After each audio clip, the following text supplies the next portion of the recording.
بسم اللہ الرحمن الرحیم اللہم صلی علی سیدنا محمد وعلی آل سیدنا محمد۔ نبی صلی اللہ علیہ وسلم کی ہر بات کی پوری انسان اہمیت رکھے، لاپرواہی نہ کرے۔ یہ ہمارا بالکل عادت عام ہو گئی، یہ بہت برا رواج نکل آیا۔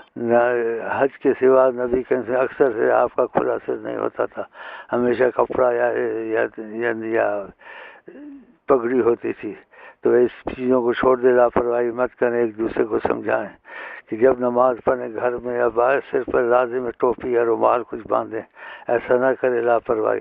یہ لاپرواہی اچھی نہیں ہے۔ ان کی محبت اگر کرنی ہے تو ان کے معاملے کو ہر معاملے میں اہمیت دینی ہے، تو اس چیز کی اہمیت ہے بڑی۔ خدا توفیق دے۔ السلام علیکم ورحمۃ اللہ وبرکاتہ۔